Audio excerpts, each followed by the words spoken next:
तिथे मी ओ, मी ना एक निर्णय घेतलाय. मला घरात बसून बसून भरपूर कंटाळा आलाय. त्याच्यामुळे मी असं ठरवलंय की जॉबला जायचं. अरे वा, ही तर चांगली गोष्ट आहे. जसंही आपल्या घराचा खर्च खूप वाढलेला आहे आणि माझ्या एकट्याच्या पगारावर आपलं सगळं भागतही नाही. तू पण जर जॉबला गेलीस तर आपल्या घरालाही खूप हातभार लागेल. एक मिनिट, मी घर खर्च भागवण्यासाठी जॉबला जायचं नाही म्हणत आहे. मी माझे शौक पूर्ण करण्यासाठी जॉबला जायचं म्हणते.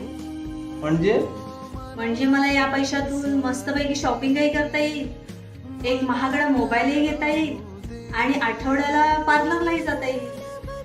आणि महत्वाचं म्हणजे मला पैशासाठी सारखं तुमच्याकडे हात नाही पसरवावे लागणार. मला वाटलं तू आपल्या घराला हातभार लावण्यासाठी जॉबला जायचं म्हणतेस, पण नाही. हाच फरक असतो एका नवऱ्याच्या आणि एका बायकोच्या कमवण्यात. जेव्हा नवरा कमवतो ना, तेव्हा तो असा विचार करतो की तू स्वतःच्या बायकोला कसं राणीसारखं ठेवते. पण जेव्हा एखादी बायको कमवते ना, तेव्हा ती असा विचार करते की स्वतःला कसं राणीसारखं ठेवते.